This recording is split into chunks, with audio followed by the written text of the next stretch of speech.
রান্নাঘরের কাজ শেষ করে ফিরতে ফিরতে কিন্তু প্রায় 7:30 বেজে গেছে। আর আমি বাড়িতে ঢোকার আগে কিন্তু আমার ক্লায়েন্ট পার্লার এসে বসে আছে। আসলে ও কিন্তু একদম ঠিকঠাক টাইমে চলে এসেছে, আমি কিন্তু লেট করে ফেলেছি।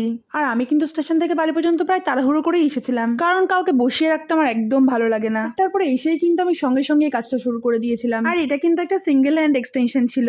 আর এই কাজটা কিন্তু অনেকটাই সিম্পল, আর তাড়াতাড়ি করে কাজটা আমাকে শেষ করতে হবে, কারণ এরপর আমাকে যেতে হবে এক জায়গায়। একটা জিনিস আমি খেয়াল করে দেখেছি, যত কথা বলতে বলতে কাজ করবো তত কিন্তু লেট হয় আমার। কিন্তু আবার চুপ থাকাও যায় না, কারণ একদম চুপচাপ কাজ করতে বড্ড বেশি বোরিং লাগে। তো যাই হোক, এই গল্প করার চক্করে কিন্তু বেজে গেছে রাত 8:30। আর এইবারে আমাকে ফ্রেশ হয়ে তারপরে আমাকে রেডি হতে হবে। দেখতে কাজটা যতটা সিম্পল লাগছে, সামনাসামনি কিন্তু অনেক বেশি গর্জিয়াস ছিল। তোমরা কমেন্টে জানাও যেটা তোমাদের কেমন লেগেছে। এই দেখো, বলেছিলাম না যে একটা জায়গায় যাব, চলে এসেছি মেলাতে। আর আমি এখন সবে মাত্র মেলায় আসলাম, আর সবাই সব দোকান বন্ধ করে বাড়ি চলে যাচ্ছে। আর আজকে মেলায় এসে ফুচকাই খেতে পারিনি, কারণ কোনো দোকান খোলাই ছিল না। যাও, একটা দোকান খোলা ছিল, তাও আলু শেষ হয়ে গেছে। আর তারপর লাস্ট পর্যন্ত এই গোলার দোকানটাই খোলা ছিল।